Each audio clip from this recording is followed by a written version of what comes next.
From Wish TV and the All Indiana Podcast Network, this is the News 8 Daily 8 Podcast with Wish TV's Kylie Conway. A Wish TV News 8 update. Hi, this is Kylie Conway, and this is your News 8 Daily 8 for Thursday, March 10th. A chilly start to the morning with temps in the low 30s. Should be a great day, though, with highs in the upper 40s, near 50 with lots of sunshine. A cool overnight with lows in the lower 30s. The Colts trade quarterback Carson Wentz to the Washington Commanders after just one season. ESPN reports Washington will also get a second-round pick in this year's draft. The Colts will get back a second and third-round pick, also a third-round pick that could turn into a second-round pick in 2023. That's if Carson Wentz plays 70% of snaps next year. The trade gives the Colts nearly $70 million available to sign free agents. The next quarterback will be the Colts' fifth in 5 years. It's not clear where Colts management will turn next, though plenty of names are being thrown around. Local sports radio show host Jake Query talked about the team's future last night on Unfiltered with our own Phil Sanchez. This is life in the NFL. I think what it means is the Colts go out probably, I would think Jimmy Garoppolo's somebody they'll take a look at. Do they have the draft capital to be able to make a trade for him? Yeah. Probably so. But I think what we will see is my gut tells me that the starting quarterback for the Colts next year is not the guy that they see as a long-term guy, unless maybe it's Garoppolo. Free agency begins next week. And today, a new snapshot of inflation comes out. Analysts expect it will show the biggest year-to-year jump in 4 decades. And that figure doesn't include this week's jump in energy prices. Gas prices are now at record highs in Indiana and all across the country. Gas Buddy puts the statewide averages at more than $4.26 a gallon this morning. Only Posey and Perry counties in southern Indiana are still below $4. Gas Buddy chief analyst Patrick DeHaan explains why it's difficult to predict when we'll get some relief. Russia is a producer of 10% of the world's oil. That's a big jolt, and demand is unlikely to go down much, and supply just took a big plunge. Even if we don't receive much oil from Russia, somebody else does, and that somebody else is probably going to be knocking on somebody else's door to get the oil that we buy. DeHaan says in many ways the oil market is like the housing market in that a number of buyers want the same thing, driving the price up. In the war in Ukraine, authorities now say a Russian airstrike on a maternity hospital killed 3 people, including a child. The city council of Mariupol confirmed the deaths this morning. The airstrike happened yesterday and also injured at least 17 people, including women who were waiting to give birth. Ukraine's president is calling the attack an atrocity. More international leaders are calling for a war crimes investigation. The Ukrainian prosecutor general says 39 countries have joined in on the appeal to the International Court of Justice. Here is Zelensky talking. Детская больница, роддом. Children's hospital? Maternity ward? Why were they a threat to Russian Federation? What kind of country is Russian Federation that is afraid of hospitals, afraid of maternity wards and destroys them? Diplomats from Russia and Ukraine are meeting in Turkey today. And new this morning also, Ukraine's foreign minister says he talked with his Russian counterparts about a 24-hour ceasefire, but made no progress. Congress is pushing forward with more money to help Ukraine. The House passed a $13.6 billion plan last night, so it's now on its way to the Senate. The bill includes money for defense, economic assistance, and humanitarian aid for Ukraine. There's also funding to help refugees and to pay for more sanctions against Russia if necessary. The House also tackled a major domestic issue, passing a new long-term spending and a shorter stopgap measure to keep the government running until the Senate considers a larger bill.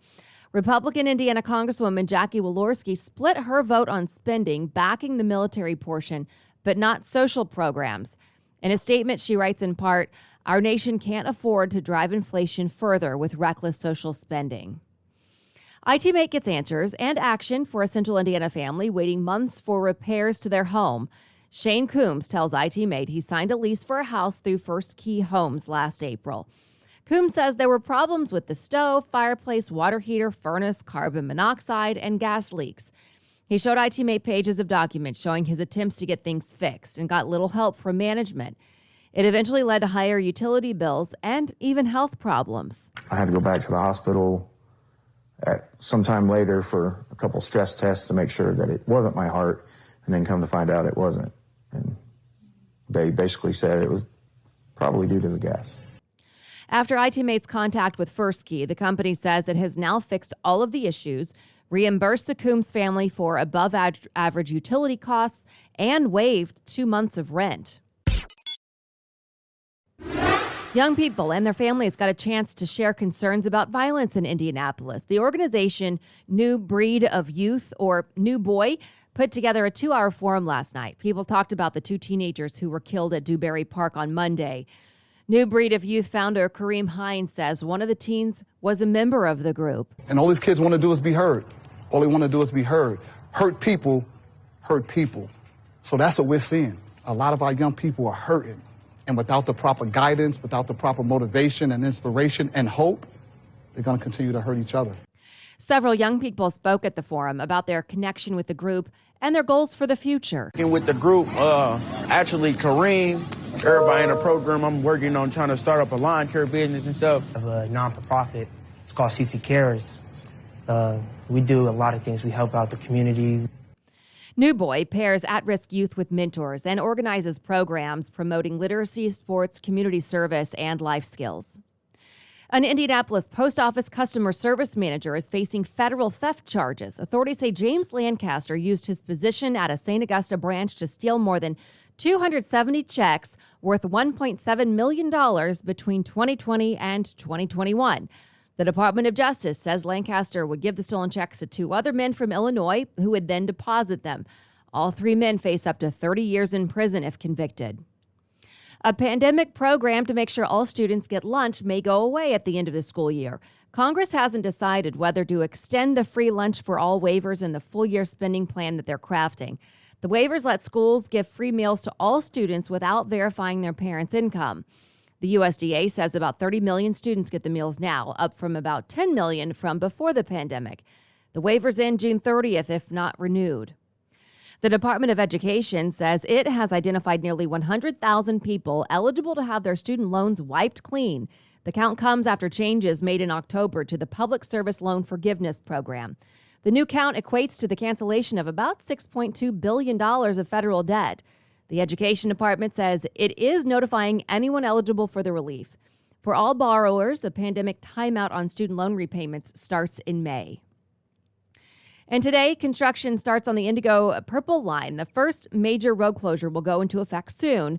Crews started work on 38th Street between Fall Creek and Orchard Avenue. The strip shut down at 8 this morning. The closure will last for 10 days.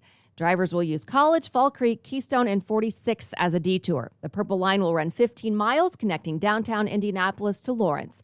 The goal is to transport more people faster and provide significant infrastructure upgrades along the 38th Street and Post Road corridors.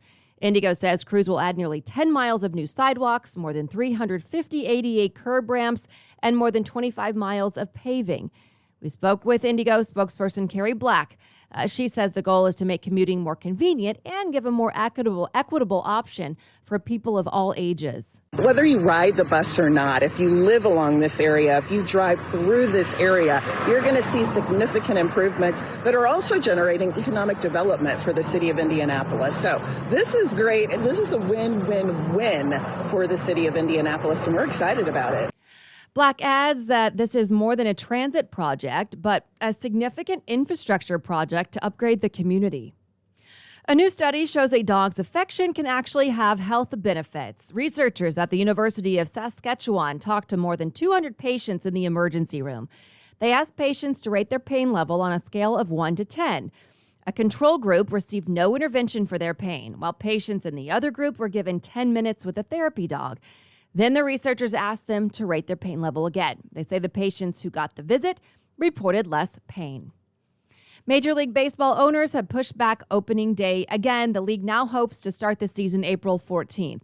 It first pushed to April 6th, which canceled the first 2 series. Now 2 more series are canceled. The Players Union says the move is completely unnecessary. Union and league officials are in a standoff over a labor deal, with the international draft now a key sticking point. And the World Golf Hall of Fame has a new class of inductees, headlined by the one many consider the greatest ever. Families surrounded Tiger Woods for the ceremony, with daughter Sam delivering the introduction speech and handing him the award. In his speech, Woods saluted his children and his parents. Without the sacrifices of Mom,